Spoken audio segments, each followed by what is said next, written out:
Land ಲಾರ್ಡಲ್ಲಿ ಪಂಚೆ ಕಟ್ಟಿದ ಮೇಲೆ ಅಂತ ರೈತರ ಮಗರಾಗಿ ಆನ್ ಸ್ಕ್ರೀನ್ ಕಾಣಿಸ್ಕೊಳ್ತಾರೆ. ರಚಿತಾರಾಮ್ ಮೇಡಮ್ ಅವರ ಜೊತೆ ನಿಂಗವ್ವ ಸಾಂಗ್ ಅಂತೂ ಸಿಕ್ಕಾಪಟ್ಟೆ ಸೋಷಿಯಲ್ ಮೀಡಿಯಾದಲ್ಲಿ ಹಲ್ಚಲ್ ಎಬ್ಬಿಸ್ತಾ ಇದೆ. ಸ್ಟೇಟ್ ಹಳ್ಳಿ ಶೈಲಿಯ ಗಂಡ ಹೆಂಡತಿ ತರನೇ ಆಕ್ಟ್ ಮಾಡಿದ್ದಾರೆ ಅಂತ ಹೇಳಿದ್ರು. ದುನಿಯಾ ವಿಜಯ್ ಅವರು ಒಂದು ಸಿನಿಮಾಗೆ ಕೈ ಹಾಕ್ತಿದ್ದಾರೆ ಅಂತ ಅಂದಾಗ ಹೊಸ ಕಲಾವಿದರಿಗೂ ಕೂಡ ಅವಕಾಶ ಇದ್ದೇ ಇದೆ, ಕಟ್ಟಿಟ್ಟ ಬುತ್ತಿ ಅಂತ ಹೇಳ್ಬಿಟ್ಟು. ಅವತ್ತು ನಾನು ಬಂದಾಗ ನನಗೆ ಯಾರು ಸಪೋರ್ಟ್ ಮತ್ತೆ ಪರಿಚಯ ಯಾವುದೂ ಇರಲಿಲ್ಲ. ಒಂದು 7 ಜನ್ಮ ಇಟ್ಬಿಟ್ಟೆ ಅಂತಾರಲ್ಲ ಹಾಗೆ. ನನಗೇನೆಂದರೆ ಇವತ್ತೆಲ್ಲ ಸೋಷಿಯಲ್ ಮೀಡಿಯಾದಲ್ಲಿ ಅವರು ಟ್ಯಾಲೆಂಟ್ ಆಗ್ತಾರೆ ಅಥವಾ ಇನ್ಯಾರನ್ನೋ ಪಾಪ ನೋಡಿದಾಗ ನಾನು ಒಂದು ಅವಕಾಶ ಕೊಡ್ಸೋಣ ಅಂತ. ನಮಗೆ ಬಂದ ಕಷ್ಟ ಇನ್ನೊಬ್ರಿಗೆ ಬರಬಾರ್ದು ಅನ್ನೋ ನನ್ನ ಆಸೆ ಯಾವತ್ತು.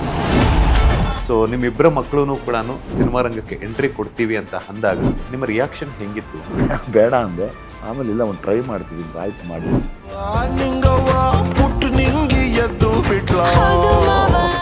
ಹಾಯ್ ಹಲೋ ನಮಸ್ಕಾರ, welcome to boss TV Kannada. ನಾನು ಮಂಜುನಾಥ್ ಶ್ರೀನಿವಾಸ್. ಇವತ್ತಿನ ಬಾಸ್ ಟಿವಿ ಸ್ಪೆಷಲ್ನಲ್ಲಿ ನಮ್ಮ ಜೊತೆ ಜಾಯ್ನ್ ಆಗ್ತಾ ಇದ್ದಾರೆ ಸ್ಯಾಂಡಲ್ವುಡ್ ಸಿನಿಮಾ ರಂಗದ ಸಲಗ, ಚಂದನವನದ ಭೀಮಾ, ನಮ್ಮ ನಿಮ್ಮೆಲ್ಲರ ಪ್ರೀತಿಯ ಅಭಿಮಾನಿಗಳ ಆರಾಧ್ಯ ದೈವ ದುನಿಯಾ ವಿಜಯ್ ಸರ್.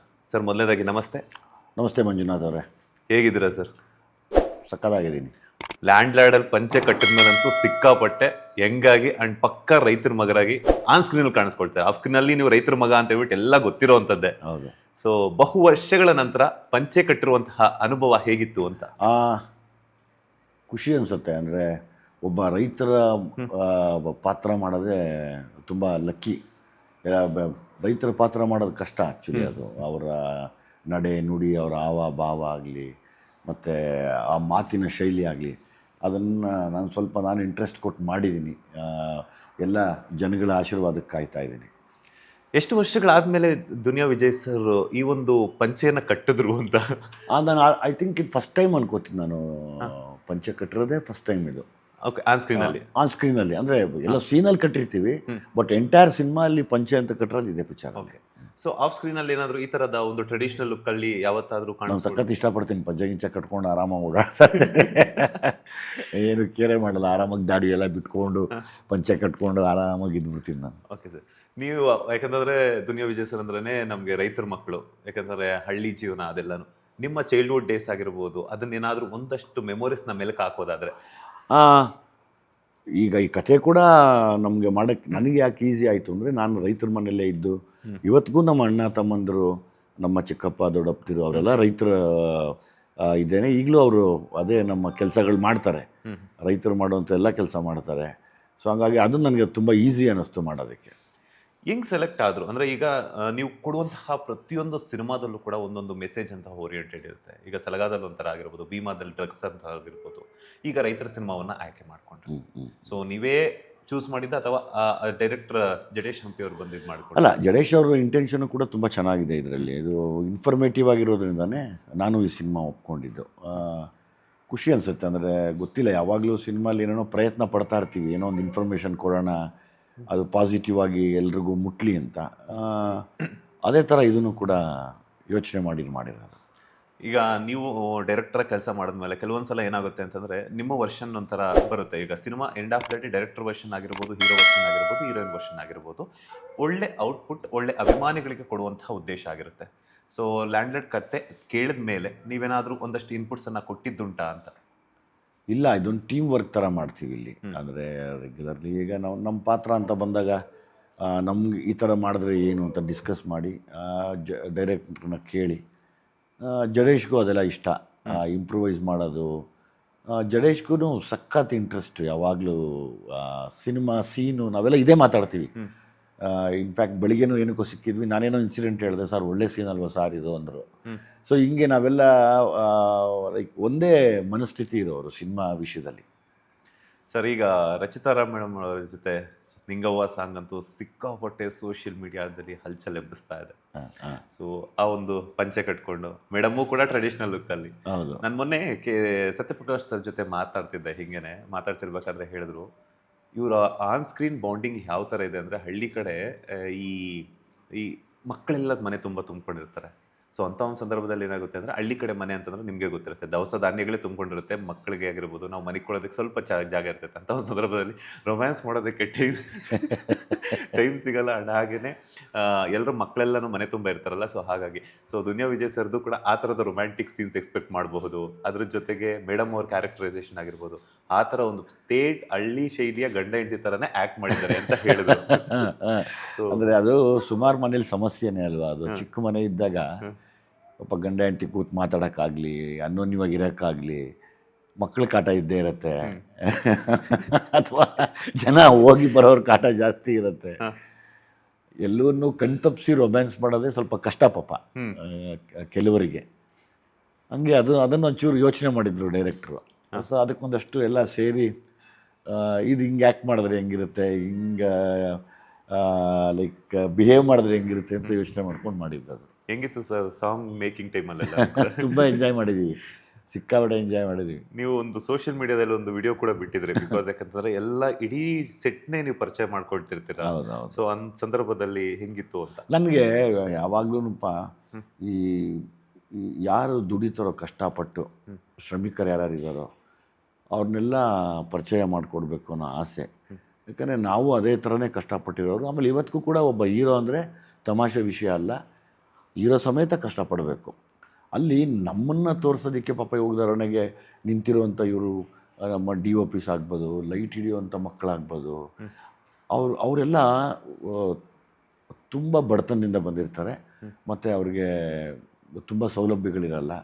ಆಮೇಲೆ ರಾತ್ರಿ ಎಲ್ಲ ನಿದ್ದೆ ಕೆಡ್ತವೆ ಪಾಪ. ನಮಗೆ ಬೆಳಿಗ್ಗೆ ಶೂಟಿಂಗ್ ಅಂದ ತಕ್ಷಣ ಅರ್ಲಿ ಮಾರ್ನಿಂಗ್ ಎತ್ಕೊಂಬರ್ತವೆ ಎಲ್ಲ. ಆಮೇಲೆ ಇನ್ನೊಂದೇನೆಂದರೆ ತುಂಬ ದೂರ ಬೆಟ್ಟದ ಜಾಗಗಳು ಅಥವಾ ತುಂಬ ದೂರ ಗಾಡಿ ಬರಲ್ಲ ಅಂದಾಗ ಎಲ್ಲ ಹೆಗಲ ಮೇಲೆ ಇಟ್ಕೊಂಡು ಬಂದಿರ್ತಾರೆ. ಅವ್ರನ್ನೂ ಪರಿಚಯ ಮಾಡಿಕೊಡೋದ್ರಿಂದ ಒಂದು ಅವ್ರಿಗೂ ಒಂದು ಖುಷಿ ಆಗುತ್ತೆ, ಇನ್ನೊಂದು ಹಿಂಗೆಲ್ಲ ಕೆಲಸ ಮಾಡ್ತಾರೆ ಸಿನಿಮಾಲ್ಲಿ ಅಂತ. ನಾನು ಯಾವಾಗಲೂ ನಮ್ಮ ಸೆಟ್ಟಲ್ಲಿ ಇರೋರನ್ನ ಪ್ರಮೋಷನ್ ಶುರು ಮಾಡಿದ್ರೆ ಅಲ್ಲಿಂದನೇ ಶುರು ಮಾಡ್ತೀನಿ. ಯಾಕೆಂದರೆ ನನಗೆ ಮೊದಲು ಸಾಥ್ ಕೊಡೋರು ಅವರೇ. ಲೈಟ್ ಆಗ್ಬೋದು, ಲೈಟ್ ಆಫೀಸರ್ಸ್ ಆಗ್ಬೋದು, ಪ್ರೊಡಕ್ಷನ್ ಅವರು ಆಗ್ಬೋದು, ನಮ್ಮ ಅಸಿಸ್ಟೆಂಟ್ ಡೈರೆಕ್ಟರ್ಸ್ ಆಗ್ಬೋದು, ನಮ್ಮ DOP ಆಗ್ಬೋದು, DOPದೊಂದು ಟೀಮ್ ಇರುತ್ತೆ ಅವರಾಗ್ಬೋದು, ಫೈಟ್ ಮಾಸ್ಟರ್ಸ್ ಆಗ್ಬೋದು. ಎಲ್ಲರೂ ನನಗೆ ನನಗೆ ಗೊತ್ತಿಲ್ಲ, ನಾನು ಆವಾಗಲೇ ತುಂಬ ಕಷ್ಟಪಟ್ಟು ಮೇಲೆ ಬಂದಿರೋದ್ರಿಂದ ನನಗೆ ಕಷ್ಟಪಡೋರು ಕಂಡ್ರೆ ತುಂಬ ಗೌರವಿಸ್ತೀನಿ ನಾನು ಯಾವಾಗಲೂ. ಬಹುಶಃ ಆ ಕಷ್ಟವನ್ನು ನೀವು ಅನುಭವಿಸಿದ್ದಕ್ಕೆ. ಹೌದು. ನಾವೆಲ್ಲ ಆ ಕಷ್ಟ ತುಂಬ ನೋಡಿರೋದಕ್ಕೆ ನಾನು ಯಾವಾಗಲೂ ಅದನ್ನು ಬಿಟ್ಟು ಹೊರಗಡೆ ಬರೋಕ್ಕೆ ಇಷ್ಟನೇ ಪಡಲ್ಲ. ನಾನು ಇವತ್ತಿಗೂ ನಾನು ಏನೂ ಆಗಿಲ್ಲ, ನಾನು ತಿರ್ಗಾ ಕಷ್ಟಪಡ್ತಾ ಇದ್ದೀನಿ ಅಂತಲೇ ತಿರ್ಗಾ ಬೆಳಿಗ್ಗೆ ಅದೇ ಥರ ಕಷ್ಟಪಡ್ತಾ ಇರ್ತೀನಿ. ಎಸ್, ದುನಿಯಾ ವಿಜಯ್ ಅವರು ಒಂದು ಸಿನಿಮಾಗೆ ಕೈ ಹಾಕ್ತಿದ್ದಾರೆ ಅಂತಂದಾಗ ಆ ಸಿನಿಮಾದಲ್ಲಿ ನುರಿತ ಕಲಾವಿದರಷ್ಟೇ ಅಲ್ಲ, ನುರಿತ ಟೆಕ್ನಿಷಿಯನ್ಸ್ ಅಷ್ಟೇ ಅಲ್ಲ, ಹೊಸ ಕಲಾವಿದರಿಗೂ ಕೂಡ ಅವಕಾಶ ಇದ್ದೇ ಇದೆ, ಕಟ್ಟಿಟ್ಟ ಬುತ್ತಿ ಅಂತ ಹೇಳ್ಬಿಟ್ಟು ಹೇಳಿ. ಹೌದು. ಅಂದರೆ ಅವತ್ತು ನಾನು ಬಂದಾಗ ನನಗೆ ಯಾರು ಸಪೋರ್ಟು ಮತ್ತು ಪರಿಚಯ ಯಾವುದೂ ಇರಲಿಲ್ಲ. ತುಂಬ ಒದ್ದಾಡ್ಬಿಟ್ಟೆ ಅಂದರೆ ಅದು ಒಂದು 7 ಜನ್ಮ ಎತ್ಬಿಟ್ಟೆ ಅಂತಾರಲ್ಲ ಹಂಗೆ. ಇಲ್ಲಿ ಬಂದು ಇಷ್ಟು ವರ್ಷ ನಿಲ್ಲಬೇಕು ಅನ್ನೋದು ಅಂದರೆ ಆ ಅವಕಾಶ ಗಿಟ್ಟಿಸ್ಕೊಳ್ಳೋಕ್ಕೆ ತುಂಬ ಹೊಡೆದಾಡಿದ್ದೆ. ನನಗೇನೆಂದರೆ ಇವತ್ತೆಲ್ಲ ಸೋಷಿಯಲ್ ಮೀಡಿಯಾದಲ್ಲಿ ಅವರು ಟ್ಯಾಲೆಂಟ್ ಹಾಕ್ತಾರೆ, ಅಥವಾ ಇನ್ಯಾರನ್ನೂ ಪಾಪ ನೋಡಿದಾಗ ನಾನು ಹೇಳ್ತೀನಿ ಇವ್ರಿಗೆ ಒಂದು ಅವಕಾಶ ಕೊಡ್ಸೋಣ ಅಂತ. ನಮಗೆ ಬಂದ ಕಷ್ಟ ಇನ್ನೊಬ್ರಿಗೆ ಬರಬಾರ್ದು ಅನ್ನೋ ನನ್ನ ಆಸೆ ಯಾವಾಗಲೂ. ಈಗ ಮೊನ್ನೆ ತಾನೇ ಒಬ್ಬ ಹುಡುಗ ಪಾಪ ಬಂಡೀಪುರಲ್ಲಿ, ಯಾವಾಗಲೂ ಅವನ ಹೆಸರು ಗೊತ್ತಿಲ್ಲ, ಅವನು ಓಡಾಡ್ತಿರ್ತಾನೆ.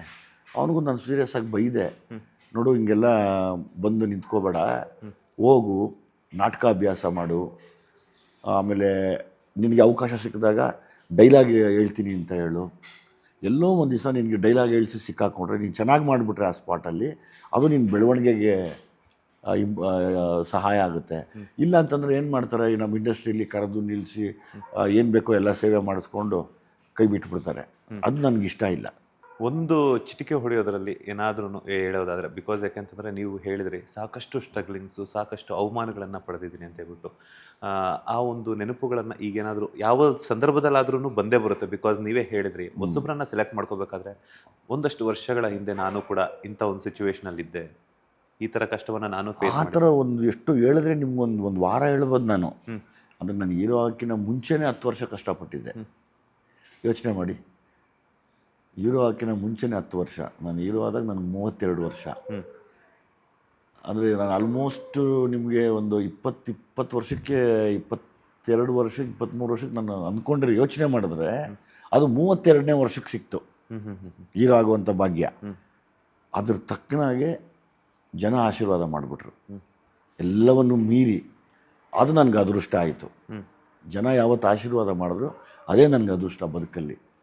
ಸೊ ಹಂಗೆ ನಾನು ಇನ್ನೊಬ್ರು ನೋಡಿದಾಗ ನನಗೆ ಬೇಜಾರಾಗುತ್ತೆ. ಅದು ಪಾಪ ಅಲ್ವಾ, ಬೇಡ, ನಮ್ಮದೆಲ್ಲ ಹೇಳ್ತಾ ಹೋದ್ರೆ ಎಷ್ಟೆಷ್ಟೋ ಇದೆ. ಇವತ್ತು ಹಂಗಿಲ್ಲ.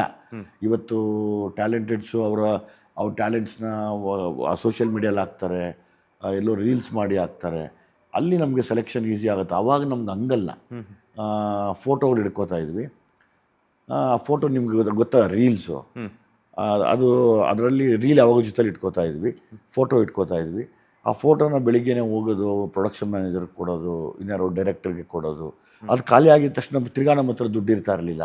ತಿರ್ಗಾ ಹೋಗಿ ಪ್ರಿಂಟ್ ಹಾಕ್ಸೋಕ್ಕೆ ಎಷ್ಟೋ ದಿವಸ ಆಗೋದು, ಇನ್ನೊಂದು 2-3 ದಿವಸ, ವಾರ ಆಗೋದು. ಅವಾಗ ತಿರ್ಗಾ ಹೋಗಿ ಆ ನಂಬರ್ ಹೇಳಿ ಸರ್ ಅದನ್ನು ಪ್ರಿಂಟ್ ಹಾಕ್ಕೊಡಿ, ತಿರ್ಗಾ ಅದನ್ನು ಒಳಗಡೆ ಇಟ್ಕೊಂಡು ಅವಾಗ 2-3 ಕಾಪಿ ಇಟ್ಕೊಂಡು ಅದನ್ನೆಲ್ಲ ಕೊಡ್ತಾ ಬಂದು ಅವಕಾಶ ಕೇಳಿ ಶೂಟಿಂಗ್ ನಡೆಯೋ ಜಾಗದಲ್ಲಿ ನಿಂತು, ಆಮೇಲೆ ಅವ್ರು ಸೈಡಿಗೆ ಬಂದಾಗೆಲ್ಲ ಆಯ್ತು ಅಂತೆಲ್ಲ ಬಂದು ಎಲ್ಲರೂ ಅಣ್ಣ ಅಪ್ಪ ಅಂತ ಬೇಳಾಡಿ ಹೆಂಗೆಂಗೋ ಗಿಟ್ಟಿಸ್ಕೊಂಡು ಇದು ಅದು ಬಂದ್ಬಿಟ್ಟೆ. ಹಂಗೆ ನನಗೆ ಯಾರೋ ಟ್ಯಾಲೆಂಟೆಡ್ಸ್ನ ನೋಡಿದಾಗ ಎಲ್ಲದಕ್ಕಿಂತ ಹೆಚ್ಚಾಗಿ ತೀರಾ ಬಡತನದಿಂದ ಬಂದು ನಿಂತ್ಕೋತವೆ. ಆದರೆ ಅವ್ರಿಗೆ ಆಸೆ ಇರುತ್ತೆ ನಾನೇನೋ ಆಗಬೇಕು ಅಂತ. ಅಂಥವ್ರು ನನ್ನ ಕಣ್ಣಿಗೆ ಬಿದ್ದರೆ ನಾನು ಬಿಡಲ್ಲ, ಯಾವ ಕಾರಣಕ್ಕೂ ಬಿಡಲ್ಲ. ಹೆಂಗಾನ ಮಾಡಿ ಅವ್ರಿಗೊಂದು ಪ್ರಯತ್ನ ಪಟ್ಟು ಒಂದು ಅವಕಾಶ ಕೊಡೋಕ್ಕೆ ಯೋಚನೆ ಮಾಡ್ತೀನಿ. ಸರ್, ಈಗ ಸಿನಿಮಾ ರಂಗದಲ್ಲಿ ಟ್ಯಾಲೆಂಟು ಅದ್ರ ಜೊತೆಗೆ ಬ್ಯೂಟಿ ಕೂಡ ಇಂಪಾರ್ಟೆಂಟು ಅಂತಾರೆ. ಅದನ್ನು ನೀವು ಟ್ಯಾಲೆಂಟ್ ಒಂದಿದ್ರೆ ಸಾಕು, ಅದನ್ನೆಲ್ಲದನ್ನು ಕೂಡ ಮೆಟ್ ನಿಲ್ಬೋದು ಅನ್ನೋವಂಥದ್ದನ್ನು ತೋರಿಸ್ಕೊಟ್ಟಂಥವ್ರು ನಿಮಗೆ. ನಿಮ್ಮ ಬ್ಯೂಟಿ ಇಲ್ಲ ಅಂತ ಯಾರಾದರೂ ಅವಮಾನ ಮಾಡಿದ್ರು? ನನಗೆ ನಾನೇ ಅಂದ್ಕೊಂಡಿದ್ದೀನಿ ಅನ್ಸುತ್ತಾ? 100% ಅನಿಸುತ್ತೆ. ಅಂದರೆ ಫಸ್ಟು ನಮ್ಮ ನ್ಯೂನತೆ ನಾವು ನೋಡ್ಕೋಬೇಕಂತೆ. ಹೌದು, ನಾನು ಫಸ್ಟ್ ಆಫ್ ಆಲ್ ನಾನು ಹೀರೋ ಥರ ಕಾಣಲ್ಲ, ಹೀರೋ ಥರ ಇಲ್ಲ. ಬಟ್ ಒಂದಿದೆ, ಏನು ಕೊಟ್ಟರು ಪಾತ್ರನ ಒಪ್ಪಿಸಬಲ್ಲೆ. ಅದೊಂದು ಆ ಒಪ್ಪಿಸೋದಕ್ಕೆ ಕಷ್ಟಪಡೋ ಶಕ್ತಿ ಇದೆ, ಯೋಚನೆ ಮಾಡೋ ಆಲೋಚನೆಗಳು ಚೆನ್ನಾಗಿದೆ. ಅವಾಗ ನನಗೆ ಎಷ್ಟೋ ಸರಿ ನಾನೇ ಅನ್ಕೊತೀನಿ, ಹೌದಲ್ವ ನಾನು ನೋಡೋಕ್ಕೆ ಹಿಂಗೆಲ್ಲ ನನ್ನನ್ನು ಜನ ಆಶೀರ್ವಾದ ಮಾಡಿಬಿಟ್ರಲ್ಲ. ಅಂದರೆ ಇಲ್ಲಿ ಏನಾಗುತ್ತೆ, ಟ್ಯಾಲೆಂಟ್ಗೆ ಕಣ್ಣು, ಕೈ, ಬಾಯಿ ಎಲ್ಲವೂ ಬೇಕು, ಹೌದು. ಆದರೆ ಟ್ಯಾಲೆಂಟ್ ಫಸ್ಟ್ ಆಗುತ್ತೆ, ರೂಪ ನೆಕ್ಸ್ಟ್ ಆಗುತ್ತೆ. ಸರ್, ಈಗ ಸಿನಿಮಾ ರಂಗಕ್ಕೆ ಬರ್ತೀನಿ ಅಂತಂದಾಗ ಸಾಮಾನ್ಯವಾಗಿ ಎಲ್ಲರೂ ಕೂಡ ಒಂದು ಸ್ವಲ್ಪ ಯೋಚನೆ ಮಾಡಿ ಕಾಲಿಡ್ತಾರೆ. ಯಾಕಂತಂದರೆ ಮುಂದೆ ನಮ್ಮ ಗುರಿ ಮಾತ್ರ ಕಾಣ್ತಾ ಇರುತ್ತೆ. ಕಮಿಟ್ಮೆಂಟ್ಸು ಒಂದು ಕಡೆ, ಫ್ಯಾಮ್ಲಿ ಒಂದು ಕಡೆ, ಫ್ಯಾಮ್ಲಿಯವರ ಸಪೋರ್ಟ್ ಒಂದು ಕಡೆ, ಫ್ರೆಂಡ್ಸ್ ಸಪೋರ್ಟ್ ಒಂದು ಕಡೆ. ನೀವು ಸಿನಿಮಾ ರಂಗಕ್ಕೆ ಎಂಟ್ರಿ ಕೊಟ್ಟಾಗ ತಂದೆ ತಾಯಿಯವರ ಸಪೋರ್ಟ್ ಹೇಗಿತ್ತು, ಫ್ಯಾಮಿಲಿ ಸರ್ಕಲ್? ಇಲ್ಲ, ಅಲ್ಲಿ ಏನಾಗುತ್ತೆ, ಪ್ರತಿಯೊಬ್ಬರಿಗೂ ಅಂದರೆ ಯಾರೇ ಬಡವರು ಪಾಪ ಇಲ್ಲಿ ಬರ್ತಾರೆ ಅಂದ್ರೂ ಮನೇಲಿ ಯಾವಾಗಲೂ ಒಂದು ಪ್ರಶ್ನೆ ಕೇಳ್ತಾರೆ, ನಿನ್ಗೆ ಯಾರೂ ಪರಿಚಯ ಇಲ್ಲ. ಈಗ ನನಗೆ ತಂದೆ ಹೇಳ್ತಾರೆ, ನನಗೆ ಪರಿಚಯ ಇರೋ ಒಂದು ಜಾಗ ಇದೆ, ಅಲ್ಲಿ ಕೆಲಸ ಮಾಡು ಅಂತ. ಇಲ್ಲಿ ಯಾರೇ ಕಷ್ಟದಲ್ಲಿ ಬರ್ತಾರಲ್ಲ ಅವ್ರಿಗೆ ಹಾಕೋ ಪ್ರಶ್ನೆ ಒಂದು, ನಿನ್ಗೆ ಯಾರೂ ಪರಿಚಯ ಇಲ್ಲ ಒಂದು. ಎರಡನೇದು, ಅದು ಹೆಂಗೆ ನೀನು ಹೋಗಿ ಸೇರ್ಕೊಂಡ್ಬಿಡ್ತೀಯ. ಈ ಎರಡೇ ಅವ್ರಿಗೆ ಮೈಂಡ್ ಬ್ಲಾಕ್ ಆಗ್ಬಿಡತ್ತೆ. ಈ ಎರಡೇ ಸಾಕು, ಮೈಂಡ್ ಬ್ಲಾಕ್ ಆಗುತ್ತೆ. ಅದನ್ನೆಲ್ಲ ದಾಟಿ ನಾವು ಪ್ರಯತ್ನಗಳು ಸತತವಾಗಿ ಪಡ್ತಾ ಇದ್ರೆ ಒಂದೇ ದಿನಕ್ಕೇನೂ ಸಿಗಲ್ಲ. ನಮ್ಮ ಮೈಂಡ್ ಕರೆಕ್ಟಾಗಿ ಇಟ್ಕೊಂಡು ಅದಕ್ಕೆ ಬೇಕಾಗಿರೋ ತಯಾರಿ ಪ್ರತಿ ದಿವಸ ಮಾಡ್ತಾ ಅದನ್ನು ಯೋಚನೆ ಮಾಡ್ತಾ ಇದ್ರೆ, ಒಳ್ಳೆ ಆಲೋಚನೆಗಳು ಮಾಡ್ತಾ ಇದ್ರೆ, ಅಂದರೆ ಇವತ್ತೇನು ನಾವೆಲ್ಲ ಮ್ಯಾನಿಫೆಸ್ಟೇಷನ್ ಅಂತ ಕರಿತೀವಿ, ಅದನ್ನು ಮಾಡ್ತಿದ್ರೆ, ಮತ್ತು ಆ ಸರ್ಕಲ್ಗಳನ್ನ ಈಗ ನೋಡಿ, ನೀವು ಸಿನಿಮಾ ಒಂದೇ ಅಲ್ಲ, ಬೇರೆ ಯಾವುದೇ ಸರ್ಕಲ್ಗೆ ಹೋದ್ರೂ ಎಲ್ಲ ಥರದ ಗುಂಪು ಸಿಗ್ತಾರೆ. ಉದ್ಧಾರ ಆಗೋರು, ಉದ್ಧಾರ ಆಗದೇ ಇರೋರು, ಸುಮ್ಮನೆ ಶೋಕಿ ಮಾಡ್ಕೊಂಡಿರೋರು, ಸುಮ್ಮನೆ ನನಗದು ಗೊತ್ತು ಅಂತ ಹೇಳ್ಕೊಂಡು ತಿರುಗೋರು. ಕರೆಕ್ಟಾ? ಇಲ್ಲಿ ನೀವು ಹುಡುಕಬೇಕಾಗಿರೋದು ಉದ್ಧಾರ ಆಗೋ ಟೀಮ್ನ. ಯಾವಾಗ ಎಲ್ಲ ಗುಂಪುಗಳು ಎಲ್ಲ ಕ್ಷೇತ್ರದಲ್ಲೂ ಇದೆ, ಯಾವತ್ತು ನೀವು ಉದ್ಧಾರ ಆಗೋ ಟೀಮ್ನ ಹುಡುಕ್ತಿರೋ ಪ್ರಾಪರ್ ಆಗಿ ತಾಳ್ಮೆಯಿಂದ 100% ಗೆಲ್ತೀವಿ. ಅದಕ್ಕೆ ಮುಂಚೆ ನಿಮಗೆ ಇವರೆಲ್ಲ ಬಂದು ಹೋಗ್ತಾರೆ. ಮೋಸ ಮಾಡೋನು ಬಂದು ಹೋಗ್ತಾನೆ, ಟೈಮ್ ಪಾಸ್ ಮಾಡೋನು ಬಂದು ಹೋಗ್ತಾನೆ, ಅದನ್ನು ಮೀರಿ ಯಾಮಾರಿಸೋನು ಅಲ್ಲಿರ್ತಾನೆ, ಅವನು ಬಂದು ಹೋಗ್ತಾನೆ. ಬರೀ ಶೋಕಿ ಮಾಡೋನು ಸಿಗ್ತಾನೆ ನಿಮಗೆ. ನೀವು ಇಷ್ಟು ಗೇಟ್ಗಳನ್ನ ದಾಟುವಾಗ ಇವನು ಇಂಥವನು ಅಂತ ನೀವು ತಲೆಯಲ್ಲಿ ಇಟ್ಕೊಂಡು ಯೋಚನೆ ಮಾಡ್ತಾ ಮಾಡ್ತಾ ನಿಮ್ಮ ಗುರಿ ಏನು, ಉದ್ಧಾರ ಆಗಬೇಕು, ನಾನು ಉದ್ಧಾರ ಗುಂಪು ಕಡೆ ಹೋಗಬೇಕು ಅಂತ ಯಾವತ್ತೂ ಅಲ್ಲಿ ಸೇರ್ತೀರ ಅಂದರೆ ನಥಿಂಗ್ ಬಟ್ ವಿದ್ಯಾವಂತರ ಜೊತೆ ಸೇರ್ತೀರ. ಅವತ್ತು ನಿಮ್ಗೆ ವಿದ್ಯೆನೂ ಅಂಟ್ಕೊಳ್ಳುತ್ತೆ, ಚೆನ್ನಾಗೂ ಆಗ್ತೀರ. ಹೀರೋ ಆದಮೇಲೆ ಅಮ್ಮ ನಿಮಗೆ ಮೊದಲ ಮಾತು ಹೇಳಿದ್ದಂತಂದ್ರೆ ಏನು ಹೇಳಿದ್ರು ಅಂತ? ಹತ್ಬಿಟ್ಟಿದ್ರು. ಹೌದಾ? ಹತ್ತಿದ್ರು. ಮಗನ ಒಂದು ಹೌದೌದು. ಎಲ್ಲ ತಾಯಂದಿರು ಹೇಳ್ತಾರಲ್ವ, ಅದನ್ನು ನೋಡಿ. ಏನಾದರೂ ಮಾತು ಹೇಳಿದ್ರ? ಅಂದರೆ ಈಗ ಹೊಸ ಜಾಗ ಅಂತ ನೀವೇ ಹೇಳಿದ್ರಿ, ಆ ಥರ ಹೇಳಿದಾಗ ಹೊಸಬ್ರು ಇರ್ತಾರಪ್ಪ, ಏನಿಲ್ಲ ಹುಷಾರಪ್ಪ ಅನ್ನೋರು. ಯಾಕಂದ್ರೆ ನಾನು ಸ್ವಲ್ಪ ಈ ಸ್ಟಂಟ್ಸು ಗಿನ್ಸೆಲ್ಲ ಸಿಕ್ಕಾಬಿಟ್ಟೆ ಜಾಸ್ತಿ ಮಾಡ್ತಿದ್ನಲ್ಲ, ಅವಾಗ ಅದಕ್ಕೆ ಮುಂಚೆ ನಾನು ತುಂಬ ನೋಡಿದ್ರು ಪ್ರಾಕ್ಟೀಸಲ್ಲಿ ಬೀಳೋದು ಎದ್ದೊಳೋದೆಲ್ಲನೂ. ಹುಷಾರಪ್ಪ ಅನ್ನೋರು. ಬಟ್ ನಾವೇನು ಮಾಡ್ತೀವಿ ಜನರಲಿ ಮನೇಲಿ ಎಲ್ಲ ಮಕ್ಕಳು ಅಷ್ಟೇ, ತಾಯಿ ತಂದೆ ಮಾತು ಯಾವಾಗ ಕೇಳ್ತೀವಿ? ಯಾರೂ ಕೇಳಲ್ಲ 100%. ಅಲ್ವಾ? ನಾವು ಹಂಗೆ ಮಾಡ್ಕೊಂಡಿದ್ದು. ಆಮೇಲೆ ನಮಗೆ ಪ್ರಜ್ಞೆ ಬಂತು, ಇಲ್ಲ ತಾಯಿ ತಂದೆನೇ ದೇವರು, ಅವ್ರು ಹೇಳ್ದಂಗೆ ನಡೆಯೋದು ಅಂತ. ಅಲ್ಲಿವರೆಗೂ ಅಂದರೆ ಇವಾಗ ನಮ್ಮನೇಲಿ ನಮ್ಮ ತಾಯಿ ತಂದೆಗೆ ಈ ಕ್ಷೇತ್ರ ಗೊತ್ತಿಲ್ಲ, ಅವ್ರಿಗೆ ಆ ಭಯ ಇತ್ತು. ಆ ಭಯ ಹೋಗ್ಲಾಡ್ಸಕ್ಕೆ ಅಚೀವ್ ಮಾಡಿದೆ. ಅದಾದಮೇಲೆ ಹುಷಾರು ಅನ್ನೋರು. ಈಗ ಇದ್ದಿದ್ರೆ, ಅಮ್ಮ ಇದ್ದಿದ್ರೆ ಲ್ಯಾಂಡ್ ಲಾರ್ಡ್ ಸಿನಿಮಾ ನೋಡಿ ಎಷ್ಟು ಖುಷಿ ಪಡ್ತಿದ್ರು ಅಂತ? ಯಾಕಂದ್ರೆ ತುಂಬಾ ಖುಷಿ ಪಟ್ಟಿರೋರು, ಗ್ಯಾರಂಟಿ. ಅವ್ರಿಗೆ ಇಷ್ಟ ಆಗಿರೋದು ಈ ಥರ ಹಳ್ಳಿ ವಿಷಯ ಅವ್ರಿಗೆಲ್ಲ ತುಂಬ. ಇದೆಲ್ಲ ಅದಕ್ಕೆ ನಾನು ಮೊನ್ನೆ ಬೆಳಿಗ್ಗೆ ಹತ್ರನೂ ಮಾತಾಡ್ತಿದ್ದೆ. ಮೋಸ್ಟ್ಲಿ ನಾವುಗಳು ಮಾಡೋದೇ ಈಗ ಹಳ್ಳಿ ಕಥೆಗಳಿದೆಯಲ್ಲ, ಇದು ಮೋಸ್ಟ್ಲಿ ಲಾಸ್ಟ್ ಆಗುತ್ತೆ. ಯಾಕಂದರೆ ಇವತ್ತು ಹುಟ್ಟೋ ಜೆನ್ಜಿ ಮಕ್ಕಳುಗಳು ಮುಂದೆ ಹೀರೋಗಳಾದರೆ ಅವ್ರಿಗೆ ಇದ್ರ ಬಗ್ಗೆ ಏನೂ ಗೊತ್ತಿಲ್ಲ, ನಾಲೆಡ್ಜ್ ಇರಲ್ಲ, ಏನೂ ಗೊತ್ತಿಲ್ಲ ಅವ್ರಿಗೆ. ಎಲ್ಲೋ ಒಂದು ಡಾಕ್ಯುಮೆಂಟಲ್ಲಿ ನೋಡಬೇಕಷ್ಟೇ. ಇವಾಗ ನಮಗಂದರೆ ಮೈಯಲ್ಲೇ ಅಂಟ್ಕೊಂಡ್ಬಿಟ್ಟಿದೆ ಆ ಕಷ್ಟ, ಆ ನೋವು, ಆ ಅವಮಾನ, ಆ ಬಡತನ, ಅದೆಲ್ಲ ನೋಡಿರೋದ್ರಿಂದ ನಮಗೆ ಸಾಧ್ಯ. ಇವತ್ತಿನ ಜನ ಮಕ್ಕಳಿಗೆ ಇದಿಲ್ಲ, ಮುಂದೆ ಅವ್ರು ಮಾಡೋದು ಕಷ್ಟ. ಬಹುಶಃ ನಾವು ನೋಡಿರೋವಂಥದ್ದು, ಇವಾಗ ನೀವು ನೋಡಿರೋವಂಥದ್ದು ನಾನು ಎಷ್ಟೋ ನೋಡಿರೋಕ್ಕೆ ಸಾಧ್ಯ ಇಲ್ಲ. ಬಿಕಾಸ್ ಯಾಕೆಂತಂದರೆ ಆಗ್ಲೇ ಒಂದಷ್ಟು ಚೇಂಜಸ್ ಆಗಿದೆ. ಅಲ್ಲಿ ನಮ್ಮ ವಾಸುವಂತಹ ಒಂದು ಸ್ಥಳದಲ್ಲಿ ಮನೆ ಕಟ್ಟೋ ವಿಚಾರ, ಮೊದಲೆಲ್ಲ ಹೆಂಚಿನ ಮನೆ ಇರ್ತಿತ್ತು, ಮತ್ತು ಮಣ್ಣಿನ ಮನೆ ಇರ್ತಿತ್ತು. ಅದಾದ ನಂತರ ಬರ್ತಾ ಬರ್ತಾ ಶೀಟ್ ಮನೆ ಆಯಿತು, ಮೋಲ್ಡ್ ಮನೆ ಆಯಿತು. ಈಗ ಎಲ್ಲ ಕಂಪ್ಲೀಟ್ ಅವ್ರಿಗೆ ಹೆಂಗೆ ಬೇಕೋ ಆ ಥರ ಬರ್ತಾ ಇದೆ. ಸೊ ಅದೇ ರೀತಿ ಈ ಥರದ ಒಂದು ಸಿನಿಮಾದಲ್ಲಿ ಲ್ಯಾಂಡ್ ಲಾರ್ಡ್ ಅಂತ ಹೇಳಿದ್ರೆ, ಲ್ಯಾಂಡ್ ಅಂತಂದರೆ ಭೂಮಿ, ಲಾರ್ಡ್ ಅಂತಂದರೆ ಒಂಥರ ಆ ಒಂದು ಓನರ್ ಆಗಿರ್ಬೋದು ಅಥವಾ ದೇವರಾಗಿರ್ಬೋದು, ಆ ಥರ. ಸೊ ಭೂಮಿಯ ಒಂದು ಹೋರಾಟದ ಕಥೆಯನ್ನು ಇಟ್ಕೊಂಡು ಮಾಡಿರುವಂಥದ್ದ ಲ್ಯಾಂಡ್ ಲಾರ್ಡ್ ಸಿನಿಮಾ ಅಂತ. ಅಲ್ಲ, ನಿಮಗೆ ಸಿನಿಮಾ ನೋಡಿದಾಗ ಅರ್ಥ ಆಗುತ್ತೆ. ಅಂದರೆ ಈಗ ಪ್ರತಿಯೊಬ್ಬರಿಗೂ ಒಂದು ಸ್ವಂತ ಒಂದು ಜಾಗ. ಅಂದರೆ ಇವತ್ತು ನೀವು ಕಂಡಂಗೆ 30-40 ಸೈಟು, 20-30 ಸೈಟು. ಪಾಪ ಎಲ್ರಿಗೂ ಅಟ್ಲೀಸ್ಟ್ ಏನಿಲ್ಲ ಅಂದರೂ ಒಂದು ಪಡ್ಕೋಬೇಕು ಅಂತ ಆಸೆ ಇರುತ್ತೆ. ಹಂಗೆ ಅವತ್ತಿಗೂ ರೈತರಿಗೂ ಅಷ್ಟೇ, ಏನಿಲ್ಲ ಅಂದರೂ ಒಂದು 4 ಎಕರೆ ಇರಲಿ, ಏನಿಲ್ಲ ಅಂದರೆ ಒಂದು 2 ಕುಂಟೆ ಸಿಕ್ಕಲಿ, ನಾನು ಅದರಲ್ಲೇ ಏನೋ ಬೆಳ್ಕೊಂಡು ಬದುಕ್ತೀನಿ ಅಂತ ಕಷ್ಟಪಟ್ಟವರು. ಅವ್ರದ್ದೆಲ್ಲ ವಿಷಯ ಲ್ಯಾಂಡ್ ಲಾರ್ಡಲ್ಲಿದೆ. ಉಳುವ ಒಂದೇ ಭೂಮಿ ಅಂತ ಹೇಳ್ಬಿಟ್ಟು ನಮ್ಮ ಒಂದು ಹಿರೀಕರು ಒಂದು ಸತ್ಯಾಗ್ರಹ ಒಂದು ಸಂದರ್ಭದಲ್ಲಿ ಹೇಳಿದರು. ಸೊ ಅದೇ ಥರದ ಇರುತ್ತಾ ಅಂತ? ನೀವು ಸಿನಿಮಾ ನೋಡಬೇಕು. ಎಲ್ಲದಕ್ಕೂ ಆನ್ಸರ್ 23ನೇ ತಾರೀಕು. ಎಸ್ ಸರ್, ಈಗ ನೀವು ಬಂದಿರುವಂತಹ ಬೆನ್ನಲ್ಲೇ ನೀವು back to back Kannada plus Telugu plus Tamil ಎಲ್ಲ ಭಾಷೆಗಳಲ್ಲೂ ಮಿಂಚ್ತಾ ಇದ್ದೀರಾ. ಸೊ ಪರಭಾಷೆಗಳಲ್ಲೂ ಕೂಡ ವಿಲನ್ ಆಗಿ ಆರ್ಭಟಿಸಿ ಆ ಪರಭಾಷಿಗರ ಅಭಿಮಾನಿಗಳನ್ನು ಮೆಚ್ಚುಗೆ ವ್ಯಕ್ತಪಡಿಸ್ಕೊಂಡು ಬಂದಿರೋವಂಥವ್ರು. ನಿಮ್ಮ ಮುಂದೆ ರಾಜ್ ಬಿ ಶೆಟ್ಟಿ ಅವರು ಖಡಕ್ ವಿಲನ್ ಆಗಿ ತೊಡೆ ತಡ್ತಾ ಇದ್ದಾರೆ. ಸೊ ನಿಮ್ಮಿಬ್ಬರ ಕಾಂಬಿನೇಷನ್ ಸೀನ್ಸ್ ಯಾವ ರೀತಿ ವರ್ಕೌಟ್ ಆಯಿತು ಅಂತ? ತುಂಬ ಚೆನ್ನಾಗಾಗಿದೆ. ಯಾಕೆಂದರೆ ರಾಜ್ ಬಿ ಶೆಟ್ಟಿನೂ ಅಷ್ಟೇ ತುಂಬ ಇಂಟೆನ್ಸ್ ಆಗಿ ಆ್ಯಕ್ಟ್ ಮಾಡ್ತಾರೆ. ಖುಷಿ ಅನಿಸುತ್ತೆ ಅಂಥವ್ರ ಜೊತೆಲ್ಲ ಆ್ಯಕ್ಟ್ ಮಾಡೋಕ್ಕೆ ನಮಗೂ. ಅಂದರೆ ಈಗ ನಮಗಿನ್ನ ತುಂಬ ತಿಳ್ಕೊಂಡಿದ್ದಾರೆ, ನಾವೇನೋ ಕಲಿಬೋದು ಅನ್ನೋ ಆಸೆ ನನಗೆ ಯಾವಾಗಲೂ. ನಾನು ಯಾವಾಗಲೂ ನಾಲೆಡ್ಜಿಂದ ಓಡೋಕ್ಕೆ ಶುರು ಮಾಡ್ತೀನಿ.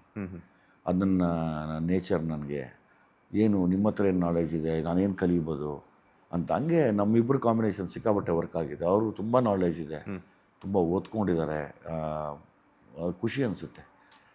ಸ್ಯಾಂಡಲ್ವುಡ್ ಸಿನಿಮಾ ರಂಗದಲ್ಲಿ ಆಗಿರ್ಬೋದು ಅಥವಾ ಪರಭಾಷಾ ಸಿನಿಮಾ ರಂಗಗಳಲ್ಲಾಗಿರ್ಬೋದು, ಪಂಚೆ ಕಟ್ಟಿರುವಂತಹ ಸಿನಿಮಾಗಳು ಇತ್ತೀಚೆಗೆ ಹೆಚ್ಚಾಗಿ ಸೌಂಡ್ ಮಾಡೋದಕ್ಕೆ ಶುರು ಮಾಡ್ತಾ ಇದೆ. ಎಕ್ಸಾಂಪಲ್ ಕಾಂತಾರ ಆಗಿರ್ಬೋದು, ಕಾಟೇರ ಆಗಿರ್ಬೋದು, ಈಗ ನಿಮ್ಮ ಲ್ಯಾಂಡ್ ಲಾರ್ಡ್ ಆಗಿರ್ಬೋದು. ಏನಂತೀರಾ ಅಂತ? ಹೌದು, ವಿಶೇಷ ಅನಿಸುತ್ತಲ್ವ. ಈಗ ಎಲ್ಲರೂ ಪ್ಯಾಂಟು ಶರ್ಟ್ ಹಾಕ್ಕೊಂಡೇ ಮಾಡ್ತಾ ಇದ್ದಾಗ ಒಬ್ಬರು ಪಂಚೆ ಉಟ್ಕೊಂಡು ನಿಂತ್ಕೊಂಡ್ರೆ ಇದೇನೋ ಬೇರೆ ಅಂತ ಕಾಣುತ್ತೆ. ಸೊ ಅದೊಂದು ಪ್ಲಸ್ಸು ಕೂಡ. ಭೀಮಾ ಸಿನಿಮಾಗಳಲ್ಲಿ ಒಂದು ಡ್ರಗ್ಸ್ ಓರಿಯೆಂಟೆಡ್ ಮೆಸೇಜನ್ನು ಕೊಟ್ಟಿದ್ರಿ. ಈ ಸಿನಿಮಾದಲ್ಲಿ ರೈತರಾದ ಒಂದು ಬೆನ್ನೆಲುವಾಗಿ ನಿಲ್ಲುವಂತಹ ಪ್ರಯತ್ನ ಏನಾದರೂ ಇದೆಯಾ? ಯಾಕಂತಂದರೆ ರೀಸೆಂಟಾಗಿ ಒಂದು ಇನ್ಸಿಡೆಂಟ್ ಆಯಿತು, ಕಬ್ಬಿನ ಬಗ್ಗೆ ಆಗಿರ್ಬೋದು. ನೋಡಿ, ಈಗ ಪಾಪ ನಮಗೆ ಸ್ವತಂತ್ರ ಬಂದು ಇಷ್ಟು ವರ್ಷ ಆದ್ರೂ ಕೆಲವು ರೈತರುಗಳ ಮನೆಯಲ್ಲಿ ನೆಮ್ಮದಿ ಇಲ್ಲ. ಆ ನೆಮ್ಮದಿ ಯಾಕಿಲ್ಲ ಅಂದರೆ ಅದಕ್ಕೆ ಬರುವಂಥ ಸರ್ಕಾರಗಳು ಕೂಡ ಹೊಣೆಯಾಗಿದೆ, ಆಗುತ್ತೆ ಕೂಡ. ಅದಾಗಬಾರ್ದು ಅಂತಲೇ ಸುಮಾರು ರೈತರ ಸಂಘ ಓಡಾಡ್ತಾ ಇದೆ. ಅದನ್ನೆಲ್ಲ ನೋಡಿದಾಗ ನನಗೊಂದೇ ಅನಿಸೋದು, ಯಾಕೆಲ್ಲೂ ಸಮಾನತೆ ಇಲ್ಲ, ಯಾಕೆ ಪಾಪ ಅವ್ರು ಅಷ್ಟು ದಿವಸದಿಂದ ಹೊಡೆದಾಡ್ತಾ ಇದ್ದಾರೆ. ತಿರ್ಗಾ ನಾವು ಎಲ್ಲೇ ಮಾತಾಡಿದಾಗ್ಲೂ ರೈತರು ರೈತರು ರೈತರು ಅಂತೀವಿ, ಸರ್ಕಾರದವರು ಸ್ಪೆಷಲಿ. ಅವ್ರು ಯಾಕೆ ಅವ್ರ ಸಮಸ್ಯೆಗಳಿಗೆ ಪರಿಹಾರ ಕೊಡ್ತಾ ಇಲ್ಲ? ಅಕಸ್ಮಾತ್ ಕೊಟ್ಟಿದ್ರೂ ಅದು ದುರ್ಬಳಕೆ ಆಗ್ತಾ ಇದೆಯಾ? ಸರಿ, ಅದು ದುರ್ಬಳಕೆ ಆಗೋದ್ರೆ ಅದನ್ನು ತಡೆಯೋದು ಹೇಗೆ? ಮತ್ತು ಇವತ್ತು ರೈತರ ಮನೆಯಲ್ಲಿ ಇರೋವಂಥ ಕಷ್ಟಗಳಿಗೆ ಎಷ್ಟು ಸ್ಪೀಡಾಗಿ ಸ್ಪಂದಿಸ್ತಾ ಇದ್ದಾರೆ ಸರ್ಕಾರದವರು. ಆತ್ಮಹತ್ಯೆ ನಿಲ್ಸೋಕ್ಕಾಗತ್ತಾ? ಪಾಪ ಎಷ್ಟೋ ಜನ ಆತ್ಮಹತ್ಯೆ ಮಾಡ್ಕೋತಾ ಇದ್ದಾರೆ. ಎಷ್ಟೋ ಜನಕ್ಕೆ ಪಾಪ ಸಾಲ ಮಾಡಿ ಬ್ಯಾಂಕಿಂದ ಅವರು ತಂದು ಇಲ್ಲಿ ಬೆಳೆ ಮೇಲೆ ಹಾಕಿದ್ರೆ ಆ ಬೆಳೆ ಕೊಟ್ಟಿಲ್ಲ ಅಂದಾಗ ಎಷ್ಟೋ ಜನ ಪಾಪ ಸಾಲ ಕಟ್ಟೋಕ್ಕಾಗ್ತಾ ಇಲ್ಲ. ಇದಕ್ಕೆಲ್ಲ ಯಾವಾಗಲೂ ಒಂದು ಪರಿಹಾರ ಅಂದರೆ ಅವ್ರ ಮನೆಗಳಲ್ಲಿ ಯಾವತ್ತು ನೆಮ್ಮದಿ ತುಂಬ ಚೆನ್ನಾಗಿರುತ್ತೋ ಆವತ್ತು ನಾವು ನಿಜವಾದ ಗೆಲುವು ಪಡೆದಂಗೆ. ಯಾಕಂದರೆ ಪಾಪ ಅವ್ರು ಯಾವ ಡಿಪಾರ್ಟ್ಮೆಂಟು ಅಲ್ಲ, ಅವರು ಶ್ರಮಿಕರ ಡಿಪಾರ್ಟ್ಮೆಂಟ್. ಅವರು ಆ ರೈತ ಕೈ ಕಾಲು ಒದರ್ಕೊಂಡು ನಿಂತ್ಕೊಂಡು ಕೆಲಸ ಮಾಡಿದ್ರೇ ಬೆಳೆಯೋಕ್ಕೆ ಸಾಧ್ಯ. ಆ ರೈತರಿಗೆ ನಾವೆಷ್ಟು ಸೇಫ್ಟಿ ಕೊಡ್ತಾ ಇದ್ದೀವಿ, ಅವ್ರ ಡೆವಲಪ್ಮೆಂಟ್ ಹೆಂಗಿದೆ, ಎಲ್ಲಿ ನಾವು ಇದನ್ನೆಲ್ಲ ಮಾಡ್ತೀವೋ, ಯಾವತ್ತು ಇದನ್ನೆಲ್ಲ ಮಾಡ್ತೀವೋ, ಸರ್ಕಾರ ಯಾವುದೇ ಬರಲಿ, ರೈತರು ಎಲ್ಲೂ ಹೋರಾಟಕ್ಕೆ ಬರ್ದಿರೋ ನಾವು ನೆಮ್ಮದಿಯಾಗಿದ್ದೀವಿ ಅಂತೀವೋ ಅವತ್ತು ನಮ್ಮ ದೇಶ ಖಂಡಿತವಾಗ್ಲೂ ಖುಷಿಯಾಗಿರುತ್ತೆ. ಸರ್, ಭೀಮಾ ಸಿನಿಮಾದಲ್ಲಿ ಡ್ರಗ್ಸ್ ಮುಕ್ತ ಒಂದು ಕರ್ನಾಟಕವನ್ನಾಗಿರ್ಬೋದು ಅಥವಾ ಇಲ್ಲ ಭಾರತವನ್ನಾಗಿರ್ಬೋದು, ಎಲ್ಲೆಲ್ಲಿ ಡ್ರಗ್ಸ್ ಒಂದು ನಡೀತಾ ಇದೆಯೋ ಒಂದು ಇನ್ಸಿಡೆಂಟ್ಗಳನ್ನೆಲ್ಲ ಮುಕ್ತವಾಗಿ ನಾನು ತೊಡೆದು ಹಾಕಬೇಕು ಅನ್ನುವಂತಹ ಒಂದು ಸಂದೇಶವನ್ನು ಕೊಟ್ಟಿದ್ರಿ. ಅದರಿಂದ ಆಗಿರ್ಬೋದು, ಹಾಗೆಯೇ ಯಾರೆಲ್ಲ ಡ್ರಗ್ಸ್ ಅಡಿಕ್ಟ್ ಆಗ್ತಾ ಇದ್ದಾರೋ ಅಂಥವ್ರಿಗೆ ಒಂದೊಳ್ಳೆ ಮೆಸೇಜ್, ಆ ತಂದೆ ತಾಯಿಗಳಿಗೆ ಒಂದೊಳ್ಳೆ ಮೆಸೇಜನ್ನು ಕೊಟ್ಟಿದ್ರಿ. ಈಗ ರೈತರ ಸಿನಿಮಾ ತಗೊಂಡಿದ್ರ, ಆ ಒಂದು ಭೀಮಾ ಸಿನಿಮಾದ ಸಂದರ್ಭದಲ್ಲಿ CM ಸಿದ್ದರಾಮಯ್ಯ ಸರ್ ನಿಮಗೆ ಬೆನ್ನೆಲುಬಾಗಿ ನಿಂತು ಒಂದು ವಿಡಿಯೋವನ್ನು ಮಾಡಿ ಪ್ರಮೋಷನ್ಗೆ ಹೆಲ್ಪ್ ಮಾಡಿದರು. ಈಗ ರೈತರ ಒಂದು ಕಾನ್ಸೆಪ್ಟನ್ನು ಇಟ್ಕೊಂಡಿದ್ರ. ಸೊ ಇದು ಕೂಡ ಸಾಕಷ್ಟು ಜನರ ಒಂದು ರೈತರ ಅಳಲಾಗಿದೆ. ಸೊ ಅದಕ್ಕೇನಾದರೂ ಸಪೋರ್ಟ್ ಮಾಡಬಹುದಾ ಅಂತ? ಇಲ್ಲ, ಈಗ ಎಲ್ಲರೂ ಸಪೋರ್ಟ್ ಮಾಡ್ತಾರೆ. ನಾನು ಏನು ಕೇಳ್ಕೊಬೋದು ಅಂದರೆ ಎಲ್ಲ ಎಲ್ಲ ಎಲ್ಲ ರೈತರ ಮನೆಯವರು ಬಂದು ಸಿನಿಮಾ ನೋಡಿ. ಇದು ಎಲ್ಲೋ ಒಂದು ಕಡೆ ನೀವು ನಿಮ್ಮ ಹಿರೀಕರು ಹೊಡೆದಾಡಿರುವಂಥ ಕತೆ. ಅಂದರೆ ಈಗ ಭೂಮಿಗೋಸ್ಕರ ಮನೆಗಳಲ್ಲೇ ಆಡುವಂತಹ ಒಂದು ಜಗಳ ಏನೋ ಇರ್ಬೋದು. ಸಿನಿಮಾ ನೋಡಿ ನೀವು. ನಾನು ಈಗಲೇ ನಿಮ್ಮ ಕತೆ ಹೇಳ್ಬಿಟ್ರೆ. ಎಸ್ ಸರ್, ನೇಗ್ಲಾಗಿರ್ಬೋದು ಹೊತ್ಕೊಂಡು ಉಳಿತಿರ್ಬೇಕಾದ್ರೆ ಅಥವಾ ಎತ್ತಿನ ಗಾಡಿ ಎಲ್ಲ ಓಡಿಸ್ತಿರ್ಬೇಕಾದ್ರೆ ಆ ಒಂದು ಅನುಭವ ಹೆಂಗಿತ್ತು ನಿಮಗೆ ಅಂತ ಸಿನಿಮಾದಲ್ಲಿ? ಚೆನ್ನಾಗಿದೆ ಅದು. ನಾವು ಎತ್ತಿನ ಗಾಡಿ ಎಲ್ಲ ಅವಾಗ ಊರಲ್ಲೆಲ್ಲ ಓಡಿಸಿದ್ವಲ್ಲ, ಸೊ ಹಾಗಾಗಿ ಖುಷಿ ಅದನ್ನು ಓಡಿಸೋದು ನಮಗೂ ತುಂಬ ಖುಷಿ ಅನಿಸುತ್ತೆ. ಒಂದು ದುನಿಯಾ ವಿಜಯ್ ಸರ್ನ ನಾವು ರೈತನಾಗಿ ಲ್ಯಾಂಡೆಡ್ ಸಿನಿಮಾದಲ್ಲಿ ನೋಡೋದು ಒಂದು ಭಾಗ್ಯ. ಆದರೆ ಅದೇ ಒಂದು ಸಿನಿಮಾದಲ್ಲಿ ಮಗಳೊಟ್ಟಿಗೆ ಆ ಒಂದು ಸಿನಿಮಾದಲ್ಲೂ ಮಗಳಾಗಿ ಕಾಣಿಸ್ಕೊಳ್ಳುವಂತಹ ತಂದೆ ಮಗಳ ರಿಯಲ್ ಲೈಫ್ನಲ್ಲಿರುವಂತಹ ತಂದೆ ಮಗಳ ಬಾಂಧವ್ಯವನ್ನು ಆನ್ ಸ್ಕ್ರೀನಲ್ಲಿ ನೋಡುವಂತಹ ಭಾಗ್ಯ ನಿಮ್ಮ ಅಭಿಮಾನಿಗಳಿಗಾಗಿರ್ಬೋದು, ಕರ್ನಾಟಕ ಜನತೆಯಾಗಿ ಸಿಕ್ಕಿರುವಂಥದ್ದು. ವಿತನ್ಯಳ ಪಾದಾರ್ಪಣೆ ಸರ್ತಿ ಲ್ಯಾಂಡ್ ಲಾರ್ಡ್ ಆಗಿ ಒಬ್ಬ ತಂದೆಯಾಗಿ ಏನು ಕೇಳ್ಕೊಬೋದು ಅಂದರೆ, ನಿಮ್ಮೆಲ್ಲರ ಆಶೀರ್ವಾದ ಅವಳ ಮೇಲೆ ಇರಲಿ. ಎಲ್ಲರೂ ನನ್ನ ಆಶೀರ್ವಾದ ಮಾಡ್ದಂಗೆ ಅವಳಿಗೂ ಆಶೀರ್ವಾದ ಮಾಡಿ ಕಾಪಾಡಿ. ತುಂಬ ಖುಷಿ. ಅವಳು ನಟನೆಯ ನಂಬ್ಕೊಂಡು ಬಂದಿದ್ದಾಳೆ. ಸೊ ಹಂಗಾಗಿ ತಪ್ಪಿದ್ರೆ ತಿದ್ದುಕೊಡ್ತಾಳೆ. ಒಳ್ಳೆ ಧೈರ್ಯವಂತೆ ಮತ್ತು ತುಂಬ ಟ್ಯಾಲೆಂಟೆಡ್ಡು ಕೂಡ. ಅದನ್ನು ಪ್ರೂವ್ ಮಾಡ್ತಾಳೆ 23ನೇ ತಾರೀಕು ಗ್ಯಾರಂಟಿ. ಒಂದು ಸಿನಿಮಾದಲ್ಲಿ ಈಗ ಸಾಮಾನ್ಯವಾಗಿ ಸೆಲೆಬ್ರಿಟಿಗಳ ಮಕ್ಕಳಾಗಿರ್ಬೋದು ಅಥವಾ ನಾವೇ ಆಗಿರ್ಬೋದು, ಯಾರಾದ್ರೂ ಹೆಣ್ಮಕ್ಳಾಗಿರ್ಬೋದು ಗಂಡು ಮಕ್ಕಳಾಗಿರ್ಬೋದು, ನಾನು ಆಗ್ಲೂ ಕೂಡ ಕೇಳಿದ್ದೆ, ಸಿನಿಮಾ ರಂಗಕ್ಕೆ ಹೋಗ್ತಾರೆ ಅಂದಾಗ ಒಂದು ಮನಸ್ಸಲ್ಲಿ ಒಂದು ತಳಮಳ ಅನ್ನೋದಿರುತ್ತೆ, ಹೆಂಗಪ್ಪ ಅನ್ನುವಂಥದ್ದು. ಸೊ ನಿಮ್ಮಿಬ್ಬರ ಮಕ್ಕಳು ಕೂಡ ಸಿನಿಮಾ ರಂಗಕ್ಕೆ ಎಂಟ್ರಿ ಕೊಡ್ತೀವಿ ಅಂತ ಅಂದಾಗ ನಿಮ್ಮ ರಿಯಾಕ್ಷನ್ ಹೆಂಗಿತ್ತು ಅಂತ? ಬೇಡ ಅಂದೆ. ಆಮೇಲೆ ಇಲ್ಲ ಒಂದು ಟ್ರೈ ಮಾಡ್ತೀವಿ ಅಂದ್ರೆ ಆಯ್ತು ಮಾಡಿ. ಈಗ ಅದೇ ಅಲ್ವಾ, ಈಗ ನಾನೇ ನಮ್ಮ ಅಪ್ಪ ಅಮ್ಮನ ಮಾತು ಕೇಳಿಲ್ಲ, ಅವ್ರು ಕೇಳ್ತಾರ? ಹಂಗನ್ಬಿಟ್ಟು ಅವ್ರು ಕೆಟ್ಟ ನಿರ್ಧಾರ ಮಾಡಲಿಲ್ಲ. ಅವ್ರ ನಿರ್ಧಾರ ಚೆನ್ನಾಗಿದೆ. ನನಗೆ ಏನಂದರೆ ತುಂಬ ಶ್ರದ್ಧೆಯಿಂದ ಇರಲಿ. ಈಗ ನೀವು ಯಾವುದೇ ಕ್ಷೇತ್ರಕ್ಕೆ ಹೋಗಲಿ, ಸರ್ವೈವ್ ಆಗಬೇಕು ಅಂದರೆ ಶ್ರದ್ಧೆ ಇರಬೇಕು. ಅದನ್ನೇ 24 ಗಂಟೆ ಅದೇ ಧ್ಯಾನದಲ್ಲಿ ಇರಬೇಕು ಯಾವಾಗಲೂ. ಅದಿದ್ರೆ ನಮ್ಮನ್ನು ಕೈ ಹಿಡಿಯುತ್ತೆ, ಇಲ್ಲ ಅಂದರೆ ಕೈ ಹಿಡಿಯಲ್ಲ. ಆ ಚಿಂತೆ ಅಷ್ಟೇ. ಏನೆಲ್ಲ ಇನ್ಪುಟ್ಸ್ ಕೊಟ್ರಿ ಅಂತ? ನಾನು ಹೇಳೋದು ಒಂದೇ, ಡಿಸಿಪ್ಲಿನ್ ಆಗಿರಿ ಅಂತ. ಅಷ್ಟು ಬಿಟ್ಟರೆ ಇನ್ನೇನು ಕಾಪಾಡಲ್ಲ ನಿಮ್ಮನ್ನು. ಏನೇ ಹೇಳ್ತಾರಲ್ಲ, ಲೈಕ್ ಅದು ದೇವರು ಅಂದರೆ ಶ್ರದ್ಧೆ. ಇಬ್ಬರ ಹೆಣ್ಮಕ್ಳ ಪಾದಾರ್ಪಣೆ ಅಂತೂ ಆಯಿತು. ಮಗನ ಎಂಟ್ರಿ ಸಿನಿಮಾ ರಂಗಕ್ಕೆ ಯಾವಾಗ ಅಂತ? ಅದು ಅವ್ನು ಕೇಳಬೇಕು. ನಂಗೆ ಆಸೆ ಇದೆ, ಅವ್ನು ಕೇಳಬೇಕು. ಯಾಕೆ ನಾವು ಬಲವಂತ ಕರ್ಕೊಂಬರೋದಕ್ಕಿಂತ ನಾನು ಮಾಡ್ತೀನಿ ಅನ್ಬೇಕು. ಅವಾಗ ಯೋಚನೆ ಮಾಡ್ಬೋದು. ನಿಮ್ಮ ಡೈರೆಕ್ಷನ್ ಅಡಿಯಲ್ಲೇ ಲಾಂಚ್ ಗೊತ್ತಿಲ್ಲ, ಅದು ಗೊತ್ತಿಲ್ಲ, ನೋಡೋಣ. ಯಾಕಂದ್ರೆ ಈಗ ನಾನು ಮೊನ್ನೆ ರಿತನ್ಯ ಮೇಡಮ್ಗೂ ಕೂಡ ಕೇಳ್ತಾ ಇದ್ದೆ, ಜವರ ಸಿನಿಮಾದ ಒಂದು ಪ್ರೆಸ್ ಮೀಟ್ಗೆ ಹೋದಾಗ. ಅಲ್ಲೂ ಕೂಡ ನಾನು ಕೇಳಿದಾಗ ಏನೆಲ್ಲ ಇನ್ಪುಟ್ಸ್ ತಗೊಂಡೆ ಅಂದ್ರೆ, ಇಲ್ಲ ಅಪ್ಪ ಎಲ್ಲ ಹೇಳಿದ್ದಾರೆ ಹಿಂಗಿರ್ಬೇಕು. ಎಲ್ಲೂ ಕೂಡ ಅಂದರೆ ಅಪ್ಪ ಕಲಿಸ್ಕೊಟ್ಟಿರುವಂತಹ ಸಂಸ್ಕೃತಿ ಆಗಿರ್ಬೋದು, ಸಂಸ್ಕಾರ ಆಗಿರ್ಬೋದು ಎದ್ದು ಕಾಣ್ತಾ ಇತ್ತು ನನಗೆ. ಬಿಕಾಸ್ ಯಾಕೆಂತಂದರೆ ನೀವು ಹೇಳಿದ್ರಲ್ಲ, ಅದೇ ಥರನೇ ಹೆಚ್ಚಿಗೆ ಮಾತಾಡಲ್ಲ, ನಾವು ಮಾತಾಡಲ್ಲ, ನಮ್ಮ ಕೆಲಸ ಮಾತಾಡಬೇಕು ಅನ್ನೋವಂಥದ್ದು. ಸೊ ಒಂದು ಸಿನಿಮಾದಲ್ಲಿ ಮಗಳೊಟ್ಟಿಗೆ ಆ್ಯಕ್ಟ್ ಮಾಡ್ತೀರಾ, ಇನ್ನೊಂದು ಸಿನಿಮಾದಲ್ಲಿ ಮಗಳಿಗೆ ಡೈರೆಕ್ಷನ್ ಮಾಡಿ ಆ್ಯಕ್ಷನ್ ಕಟ್ ಹೇಳ್ತೀರಾ.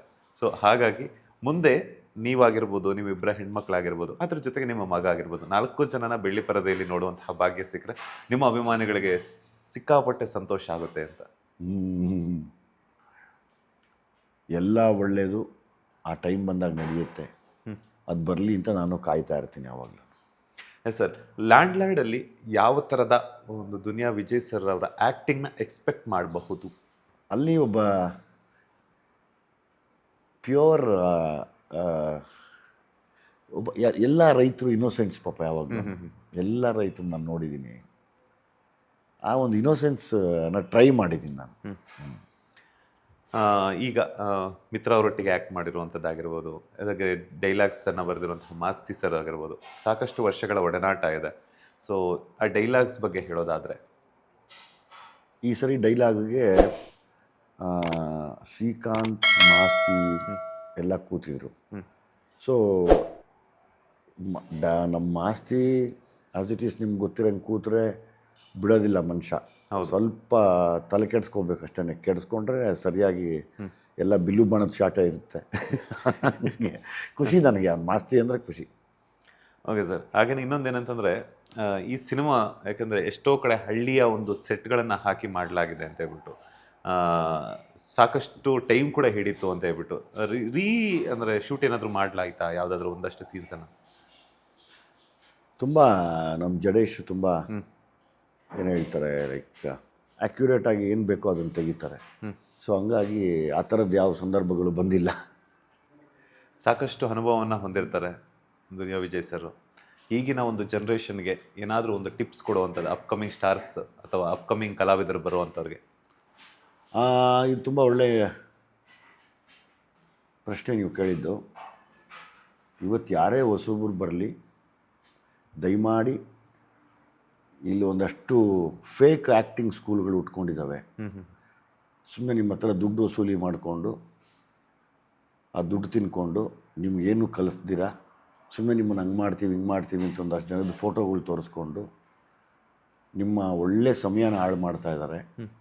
ನೀವು ಆ್ಯಕ್ಟ್ರ್ಗಳಾಗಲೇಬೇಕು ಅನ್ನೋದಾದರೆ ಡಿಗ್ರಿ ಮುಗಿಸಿ ಒಳ್ಳೊಳ್ಳೆ ನಾಟಕದ ಶಾಲೆಗಳಿದ್ದಾವೆ, ಅಂದರೆ ಲೈಕ್ ಥಿಯೇಟ್ರ್ಗಳಿದ್ದಾವೆ. ರಂಗಾಯಣ ಇದೆ, ನೀನಾಸಂ ಇದೆ, ಆ ಥರ ಸುಮಾರು ಕಡೆ ಇದೆ.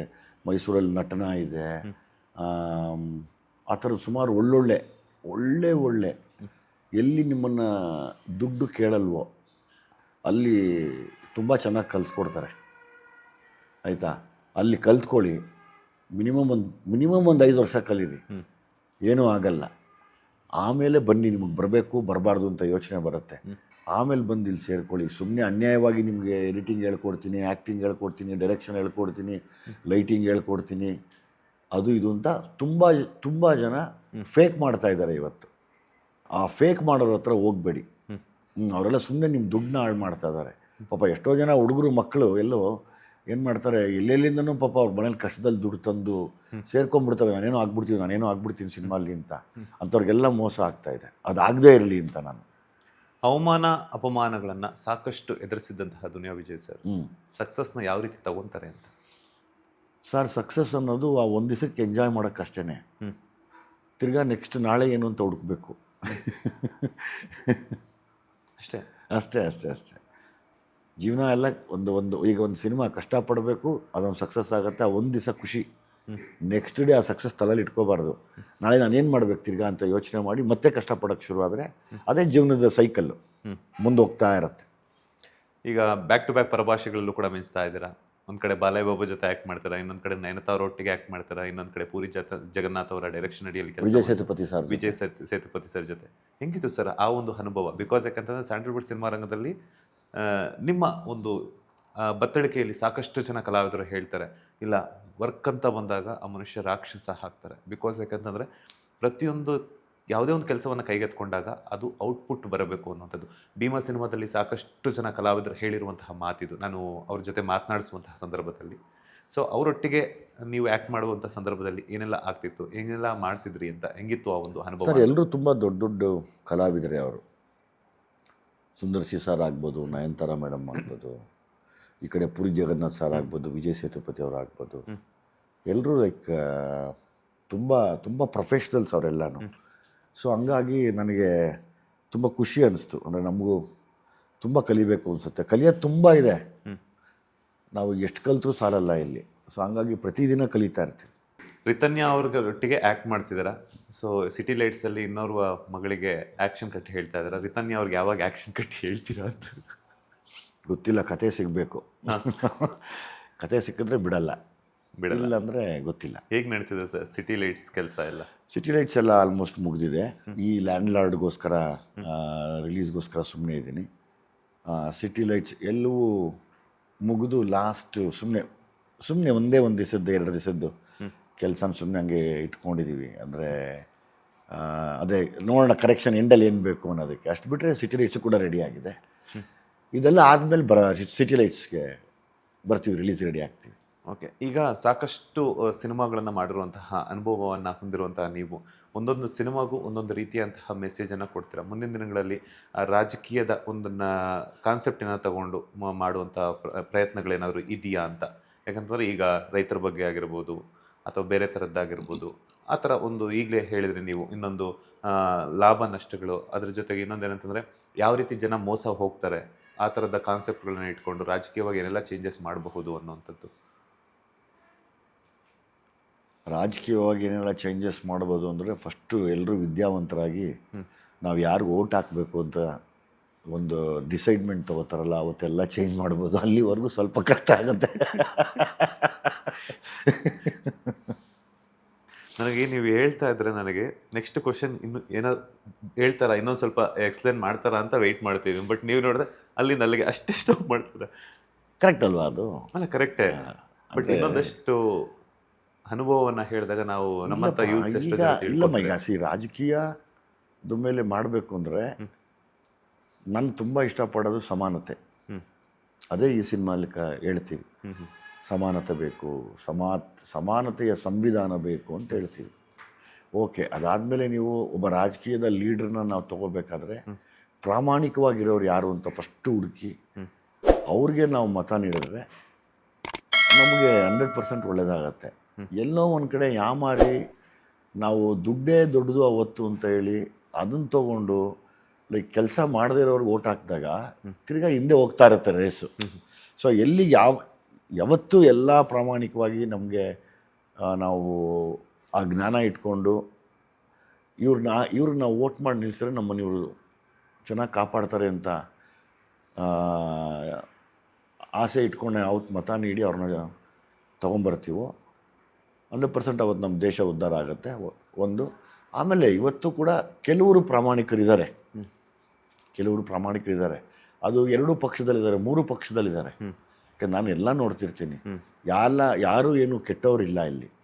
ಎಲ್ಲ ಕಡೆನೂ ಒಳ್ಳೊಳ್ಳೆ ಪ್ರಾಮಾಣಿಕರಿದ್ದಾರೆ. ಅವರೆಲ್ಲ ಸೇರಿದ್ರೆ ಸಖತ್ತಾಗಿರುತ್ತಲ್ಲ ಅಂತ ನನ್ನ ಆಸೆ. ಎಸ್ ಕನ್ನಡ ಅಂತ ಬಂದಾಗ ಒಂದು ಹೆಜ್ಜೆ ಮುಂದೆ ಇರುವಂತವ್ರು ನೀವು. ರೀಸೆಂಟ್ ಆಗಿ ಸೈಮಾ ಅವಾರ್ಡ್ಸ್ ಅಲ್ಲೂ ಕೂಡ ನೀವು ನಿಮ್ಮ ಒಂದು ಬೇಸರದ ಮಾತುಗಳನ್ನ ವ್ಯಕ್ತಪಡಿಸಿದ್ರಿ. ಸೊ ಈ ತರ ಒಂದು ಅನುಭವಗಳಾದಾಗ ಹೆಂಗ್ ಅನಿಸ್ತಿತ್ತೆ, ಅದು ಕೂಡ ನಮ್ಮ ಕನ್ನಡದ ಭಾಷೆ ಬಗ್ಗೆ ಪರಭಾಷೆಗಳ ಒಂದು ಸ್ಥಳಗಳಲ್ಲಾದಾಗ? ನಾನು ಯಾವಾಗಲೂ ನನಗೆ ನನ್ನ ಭಾಷೆ, ನಾನು, ನಮ್ಮ ಭೂಮಿ ಎಲ್ಲ ಕನ್ನಡ ನಮಗೆ. ಅಂದರೆ ಫಸ್ಟು ಆದ್ಯತೆ ಅದಕ್ಕೆ ಕೊಡಬೇಕು ಅಂತ ಅನಿಸುತ್ತೆ. ನನ್ನ ತಾಯಿ ಭಾಷೆಗೆ, ನನ್ನ ತಾಯಿ ನಾಡಿಗೆ ಫಸ್ಟ್ ಆದ್ಯತೆ ಅದು ತೊಗೋಬೇಕು ಅನ್ನೋ ಆಸೆ ಯಾವಾಗಲೂ. ಸೊ ಹಂಗಾಗಿ ಅದ್ರ ಬಗ್ಗೆ ಏನೇ ಇದ್ರೂ ಸ್ವಲ್ಪ ಜೋರಾಗಿ ಮಾತಾಡ್ತೀನಿ. ನಮ್ಮ ಕನ್ನಡಕ್ಕೆ ಬೆಲೆ ಕೊಡಿ, ಕನ್ನಡ ಏನು ತಮಾಷೆ ಅಂದ್ಕೊಂಡಿದ್ದೀರಾ, ನಾವು ಯಾರಿಗೇನು ಕಡಿಮೆ ಇಲ್ಲ, ಕನ್ನಡ ಅಂದ್ರೇ ಬೇರೆ ಅನ್ನೋ ಆಸೆ ನನಗೆ ಯಾವಾಗಲೂ. ಸರ್ ಈಗ ಇನ್ನೊಂದೇನಂತಂದರೆ ಕನ್ನಡ ಸಿನಿಮಾ ರಂಗದ ಆಗು ಹೋಗುಗಳ ಬಗ್ಗೆ ಹೇಳೋದಾದರೆ ಸರ್, ಎಲ್ಲ ಒಂದು ಕಡೆ ಥಿಯೇಟರ್ಗಳ ಕೊರತೆ, OTTಯಲ್ಲಿ ಸಿಗ್ತಿಲ್ಲ, ಸ್ಯಾಟಲೈಟ್ ರೈಟ್ಸ್ ತಗೊಳ್ತಿಲ್ಲ, ಹಾಗೆಯೇ ಕಲಾವಿದರಾಗಿರ್ಬೋದು, ನಿರ್ದೇಶಕರಾಗಿರ್ಬೋದು, ಅದ್ರ ಜೊತೆಗೆ ನಿರ್ಮಾಪಕರು ಸಾಕಷ್ಟು ಒಂದಷ್ಟು ಹೋಪ್ಸನ್ನು ಇಟ್ಕೊಂಡು ಬಂಡವಾಳವನ್ನು ಹೋಗ್ತಾ ಇದ್ದಾರೆ. ಈ ಒಂದು ಆಗು ಹೋಗುಗಳ ಬಗ್ಗೆ ಹೇಳೋದಾದರೆ ನಾವು ಮೊದಲು ಮಾಡಬೇಕಾಗಿರೋದಿಲ್ಲಿ ಸರ್ಕಾರದ ಗಮನಕ್ಕೆ ತಂದು ಪೈರಸಿ ನಿಲ್ಲಿಸೋದು ಹೇಗೆ ಅಂತ ಯೋಚನೆ ಮಾಡಬೇಕು. ಅದನ್ನು ನಿಲ್ಲಿಸಿದ್ರೆ ದೊಡ್ಡ ಪ್ರಾಬ್ಲಮ್ ಸರಿಯೋದಂಗೆ. ಯಾಕೆಂದರೆ ಪಾಪ ಬಂಡವಾಳ ಹಾಕಿರೋಂಥ ಪ್ರೊಡ್ಯೂಸರ್ಸು ಏನೋ ಮಾರ್ನಿಂಗ್ ಶೋ ನಡೀತಾ ಇದೆ ಅಂದ ತಕ್ಷಣ ಮ್ಯಾಟ್ನಿ ಹೊತ್ತಿಗೆ ಅವರೇ ಬೇರೆ ಬೇರೆ ಆ್ಯಪ್ಗಳಲ್ಲಿ ಬರ್ತಾ ಇದೆಯಲ್ಲ, ಅದ್ರ ಬಗ್ಗೆ ಗೊತ್ತಿಲ್ಲ ಯಾರ್ಯಾರು ಗಮನ ಹರಿಸ್ತಾ ಇದ್ದಾರೋ ಏನೋ. ಈ ಮೂಲಕ, ತಮ್ಮ ವಾಹಿನಿ ಮೂಲಕ ಸರ್ಕಾರಕ್ಕೂ ನಾನು ರಿಕ್ವೆಸ್ಟ್ ಮಾಡ್ಕೋತೀನಿ, ದಯಮಾಡಿ ಈ ಕನ್ನಡ ಚಿತ್ರರಂಗ ಉಳಿಬೇಕಾದ್ರೆ ಇವತ್ತು ಪ್ರೆಸೆಂಟ್ ಸಮಸ್ಯೆ ಪೈರಸಿ, ಅದನ್ನು ನಿಲ್ಲಿಸ್ಕೊಡಿ ಅಂತ. ಫ್ಯಾನ್ಸ್ ವಾರ್, ಸ್ಟಾರ್ ವಾರ್, ಅದರ ಜೊತೆಗೆ ಸೋಷಿಯಲ್ ಮೀಡಿಯಾದಲ್ಲಿ ಒಂದಷ್ಟು ನೆಗೆಟಿವ್ ಕಮೆಂಟ್ಸನ್ನು ಹಾಕುವಂಥವ್ರಿಗೆ ನಿಮ್ಮ ಒಂದು ಕಿವಿ ಮಾತು? ಅವರವರು ಇಷ್ಟಪ್ಪ ಅದು. ಈಗ ನಾವು ಅವರವರ ಭಾವನೆಗಳನ್ನು ಎಲ್ಲೋ ಪಾಪ ಅವರು ಅದನ್ನು ತೋರಿಸ್ಕೋತಾರೆ, ಅವ್ರಿಗೆ ನಾವೇನು ಹೇಳಕ್ಕೆ ಬರಲ್ಲ. ಬಹುಶಃ ಮುಂದಕ್ಕೆ ಗೊತ್ತಾಗ್ಬೋದು ಏನೋ. ಆಮೇಲೆ ಯಾರೂ ಫ್ಯಾನ್ಸ್ ವಾರು ಏನು ಮಾಡಬೇಡಿ ದಯಮಾಡಿ. ಎಲ್ಲ ಕನ್ನಡ ಸಿನಿಮಾನ ಪ್ರೀತಿಸಿ, ಕನ್ನಡ ಸಿನಿಮಾನ ಬೆಳೆಸಿ. ಈಗ ಎಲ್ಲ ಹೀರೋಗಳು ಮಾಡಿದಾಗಲೂ ಒಂದೊಂದೇನೋ ವಿಶೇಷತೆ ಇಟ್ಕೊಂಡು ಮಾಡಿರ್ತಾರೆ. ಎಲ್ಲವಕ್ಕೂ ಬೆಂತಟ್ಟಿ ಅಷ್ಟೇ ಸಾಕು ನಮಗೆ. ಯಾಕೆಂದರೆ ನೀವು ಇಲ್ದಿರ ನಾವಿಲ್ಲ ಯಾವತ್ತು. ನೀವೇ ಡಿವೈಡ್ ಆಗೋದ್ರೆ ಬೇಜಾರಾಗತ್ತೆ ನಮಗೆ. ನಾನು ಅಷ್ಟೇ ಹೇಳಬಲ್ಲೆ ಅವ್ರಿಗೆ. ಸ್ಯಾಂಡಲ್ವುಡ್ ಸಿನಿಮಾ ರಂಗದಲ್ಲಿ ಕಂಟೆಂಟ್ ಓರಿಯೆಂಟೆಡ್ ಸಿನಿಮಾಗಳು ಬರುತ್ತಿಲ್ಲ, ಪರಭಾಷೆಗಳಲ್ಲಿ ಕಂಟೆಂಟ್ ಕಾ ಬಾಪ್ ಅನ್ನುವಂಥ ಸಿನಿಮಾಗಳು ಬರ್ತಾ ಇದೆ. ಹಾಗಾಗಿ ಸ್ಯಾಂಡಲ್ವುಡ್ ಸಿನಿ ಪ್ರೇಕ್ಷಕರು ಕನ್ನಡ ಸಿನಿಮಾಗಳನ್ನು ಕೈ ಹಿಡಿತಿಲ್ಲ ಅನ್ನೋ ಇಲ್ಲ. ಒಂದಾಗತ್ತೆ ನೋಡಿ, ಅದು ಯಾವತ್ತೂ ಸುಳ್ಳು. ಕಂಟೆಂಟ್ ಇರೋ ಸಿನಿಮಾಗಳು ಬರ್ತವೆ, ಬಂದಾಗ ಯಾವತ್ತೂ ಜನ ಅದನ್ನು ಕೈ ಬಿಟ್ಟಿಲ್ಲ. ಅದಕ್ಕೆ ಸಾಕಷ್ಟು ಉದಾಹರಣೆಗಳಿದ್ದಾವೆ. ಹೌದು, ಕಂಟೆಂಟ್ ಮಾಡೋವಾಗ ನಾವು ಯೋಚನೆ ಮಾಡಿ ಮಾಡಬೇಕು. ಇಷ್ಟೇ ಅದಕ್ಕೆ ಆನ್ಸರ್. ಹೀರೋಗಳು ಕಥೆಯನ್ನು ಸೆಲೆಕ್ಟ್ ಮಾಡ್ಕೊಳ್ಳೋದ್ರಲ್ಲಿ ಎಡುತ್ತಾ ಇದ್ದಾರೆ. ಬಿಕಾಸ್ ಯಾಕಂತಂದರೆ ಈಗ ನೀವು ನೋಡ್ಬೋದು, ಭೀಮಾದಲ್ಲೇ ಒಂಥರದ ಕ್ಯಾರೆಕ್ಟರ್, ಸಲಗಾದಲ್ಲೇ ಒಂಥರದ ಕ್ಯಾರೆಕ್ಟರ್, ಲ್ಯಾಂಡ್ ಅಂತ ಬಂದಾಗ ಒಂದು ಪೋಷಕನ ಪಾತ್ರದಲ್ಲಿ ಕಾಣಿಸ್ಕೊಂಡ್ರು, ಒಂದು ರೈತನ ಪಾತ್ರದಲ್ಲಿ ನೀವು ಕಂಟೆಂಟ್ಗೆ ಹೆಚ್ಚು ಒಲವನ್ನು ಕೊಡ್ತಾ ಇದ್ದಾರೆ. ಸೊ ಅದರ ಜೊತೆಗೆ ಇನ್ನೊಂದಷ್ಟು ಜನ ಒಂದಷ್ಟು ವರ್ಷಗಳಾದರೂ ಕೂಡ ಕಂಟೆಂಟ್ ಅನ್ನುವಂಥ ತಲುಪಿಸೋದ್ರಲ್ಲಾಗಿರ್ಬೋದು ಎಡುತ್ತಿದ್ದಾರೆ ಅನ್ನುವಂಥದ್ದು. ಯಾಕಂತಂದರೆ ಅಲ್ಲಿ ಒಡಿಬಡಿ ದೃಶ್ಯಗಳಾಗಿರ್ಬೋದು, ಅವರಿಗೆ ಒಂದಷ್ಟು ಬಿಲ್ಡಪ್ ಕೊಡುವಂಥದ್ದಾಗಿರ್ಬೋದು, ಈ ಥರದ ಇದೆ. ಹಾಗಾಗಿನೇ ಸ್ಯಾಂಡಲ್ವುಡ್ ಸಿನಿಮಾ ರಂಗದಲ್ಲಿ ಒಂದಷ್ಟು ಸಿನಿಮಾಗಳು ಸೋಲ್ತಿವೆ ಅನ್ನುವಂಥದ್ದು. ಇಲ್ಲ ಏನಾಗುತ್ತೆ, ಈಗ ಒಂದು ಆ್ಯಕ್ಷನ್ ಹೀರೋ ಆಗಿ ನಾನೇನು ಹೇಳಬಲ್ಲೆ ಅಂದರೆ, ನಾನು ಆ್ಯಕ್ಷನ್ ಮಾಡದೆ ಹೋದರೆ ನೋಡಲ್ಲ, ಕಂಟೆಂಟ್ ಇಟ್ಕೊಂಡು ಆ್ಯಕ್ಷನ್ ಮಾಡಿದ್ರೆ ನೋಡ್ತಾರೆ. ಬೇರೆ ಹೀರೋಗಳು ಪಾಪ ಕೆಲವರು ಇದ್ದಾರೆ, ಅಂದರೆ ಅವ್ರು ಆ್ಯಕ್ಷನ್ ಮಾಡಿದ್ರೆ ನೋಡಲ್ಲ, ಅವ್ರು ಕಂಟೆಂಟ್ ಇಟ್ಕೊಂಡು ಗೆಲ್ತಾರೆ. ಸೊ ಹಂಗೆ ಎರಡಕ್ಕೂ ಸೇಮ್ ಕಂಟೆಂಟ್ ಬೇಕು. ನಮಗೇನಂದರೆ ಆ್ಯಕ್ಷನ್ ಬೇಕು, ಬೇರೆಯವರೆಲ್ಲ ಗೆಲ್ತಾರಲ್ಲ. ಈಗ ಸೂಫ್ರಮ್ ಶೋ ಗೆಲ್ತು ಪಾಪ, ಎಲ್ಲ ಸಖತ್ತಾಗಿತ್ತಲ್ಲ ಕಂಟೆಂಟು ಅಲ್ವಾ? ಹಂಗೆ ಸರ್, ನಾನು ಲಾಸ್ಟ್ ಟೈಮು ಕೂಡ GT ಮಲಲ್ಲಿ ಕೇಳಿದ್ದೆ, ಮಾರುತ ಸಿನಿಮಾ ಸಂದರ್ಭದಲ್ಲಿ ಫಿಟ್ನೆಸ್ ಬಗ್ಗೆ ಏನಾದರೂ ಹೇಳೋದಾದರೆ, ಈಗಿನ ಯುವ ಜನತೆಗೆ ಫಿಟ್ನೆಸ್ ಅನ್ನೋದು ತುಂಬ ಇಂಪಾರ್ಟೆಂಟ್ ಆಗಿದೆ. ಬಿಕಾಸ್ ಯಾಕಂದರೆ ನಾವು ತಿಂತಾ ಇರುವಂತಹ ಪ್ರತಿಯೊಂದು ತುತ್ತು ಅನ್ನದಲ್ಲೂ ಕೂಡ ಕೆಮಿಕಲ್ಸ್ ಅನ್ನೋದು ತುಂಬ ಸೇರ್ಕೊಳ್ತಾ ಇದೆ. ಬಿಕಾಸ್ ಮಣ್ಣಿನಲ್ಲಿ ಫಲವತ್ತತೆ ಸಿಗ್ತಾ ಇಲ್ಲ. ಅದ್ರ ಜೊತೆಗೆ ಎಲ್ಲ ಕೆಮಿಕಲ್ಸಿಂದಾನೆ, ಮೊದಲು ಗೊಬ್ಬರ ಹಾಕ್ತಿದ್ವಿ, ಈಗ ಯೂರಿಯಾ ಹಾಕ್ತಾ ಇದ್ದೀವಿ. ಸೊ ಫಿಟ್ನೆಸ್ ಬಗ್ಗೆ ಏನಾದರೂ ಅರಿವು ಮೂಡಿಸೋದಾದರೆ, ಯಾಕಂತಂದರೆ ಸಾಕಷ್ಟು ಸಿನಿಮಾಗಳಲ್ಲಿ ನಿಮ್ಮ ಫಿಟ್ನೆಸ್ ಬಗ್ಗೆ ಸಾಕಷ್ಟು ಜನ ಕಲ್ತಿದ್ದಾರೆ. ಆರೋಗ್ಯವಾಗಿರೋದು ಊಟ ಮಾಡಿ, ಆರೋಗ್ಯವಾಗಿರೋಕ್ಕೆ ಏನೇನು ಬೇಕೋ ಅದೆಲ್ಲವನ್ನು ಮಾಡಿ ಅಷ್ಟೇ. ಅಂದರೆ ಹೆಲ್ತಿಯಾಗಿರೋದು ತಿನ್ನೋದು, ಆರೋಗ್ಯವಾಗಿರೋಕ್ಕೆ ಏನೇನು ಬೇಕೋ ಎಲ್ಲವೂ ಮಾಡಬೇಕು. ಅಂದರೆ ಎಕ್ಸಸೈಸ್ ಮಾಡಬೇಕು ಆಗುತ್ತೆ, ಕೆಲವ್ರಿಗೆ ಓಡೋ ಆಸೆ, ಕೆಲವ್ರಿಗೆ ನಡೆಯೋ ಆಸೆ, ಕೆಲವ್ರಿಗೆ ಜಿಮ್ಗೆ ಹೋಗೋ ಆಸೆ, ಕೆಲವ್ರಿಗೆ ಯೋಗ ಮಾಡೋ ಆಸೆ. ಹಂಗೆ ಎಲ್ಲ ಒಂದು ಸ್ಪೋರ್ಟ್ಸಲ್ಲಿ ತೊಡಗಿಸ್ಕೊಂಡ್ರೆ ಒಂದು ಸ್ವಲ್ಪ ನಾವು ಸೇವ್ ಆಗ್ಬೋದು ಅಂತ ನಂದೊಂದು ಅನಿಸಿಕೆ ಯಾವಾಗಲೂ. ಎಷ್ಟು ಅವರ್ಸ್ ವರ್ಕೌಟ್ ಮಾಡ್ತೀರಾ ಸರ್ ನೀವು? ನಂದು ಡಿಪೆಂಡ್ಸ್, ಅದೇನೋ ಪ್ರೋಗ್ರಾಮ್ ಹಾಕ್ಕೊಂಡಿರ್ತೀನಿ, ಆ ಪ್ರೋಗ್ರಾಮ್ ಪ್ರಕಾರ ಒಂದಷ್ಟು ಹಂಗೆ ಅಂದ್ಕೊಂಡು ಅದನ್ನು ಮಾಡ್ತಾ ಹೋಗ್ತಾ ಇರ್ತೀನಿ ಅಷ್ಟೇ. ಓಕೆ, ಡೈಲಿ ರೊಟೀನ್ ಹೆಂಗಿರುತ್ತೆ ನಿಮ್ದು? ಯಾಕಂತಂದರೆ ಬ್ಯಾಕ್ ಟು ಬ್ಯಾಕ್ ಸಿನಿಮಾಗಳಲ್ಲಿ ಬ್ಯುಸಿ ಆಗಿರ್ತೀರಾ. ಒಂದು ಕಡೆ ಫ್ಯಾಮಿಲಿ, ಇನ್ನೊಂದು ಕಡೆ ಸಿನಿಮಾಗಳು, ಇನ್ನೊಂದು ಕಡೆ ಅದ್ರ ಜೊತೆಗೆ ಊರಿಗೆ ಹೋಗ್ತೀರಾ, ಅಮ್ಮನ ದರ್ಶನ ಪಡ್ಕೊಳ್ತೀರಾ. ಡೈಲಿ ರೊಟೀನ್ ಬಗ್ಗೆ ಏನಾದರೂ ಹೇಳೋದಾದರೆ? ಪ್ರತಿನಿತ್ಯ ಎಕ್ಸಸೈಸ್ ಮಾಡೋಕ್ಕೆ ಟ್ರೈ ಮಾಡ್ತೀನಿ, ಎಲ್ಲೋ ಒಂದೊಂದು ಸ್ಕಿಪ್ ಆಗುತ್ತೆ. ಅದು ಬಿಟ್ಟರೆ ವಾಕಿಂಗ್ ಮಾಡಿರ್ತೀನಿ ಅವಾಗ. ಎಸ್, ನಿಮ್ಮ ಆಫೀಸಲ್ಲಿ ನಾನು 3 ಭಾವಚಿತ್ರಗಳನ್ನು ನಾನು ನೋಡಿದೆ. ಒಂದು ಅಣ್ಣ ಅವರು ಶ್ರೀಕೃಷ್ಣನ ಅವತಾರ, ಅದರ ಜೊತೆಗೆ ಶಿವಣ್ಣ ಅವರ ಓಂ ಫೋಟೋ, ಅದರ ಜೊತೆಗೆ ರಜನಿಕಾಂತ್ ಅವರ ಫೋಟೋ.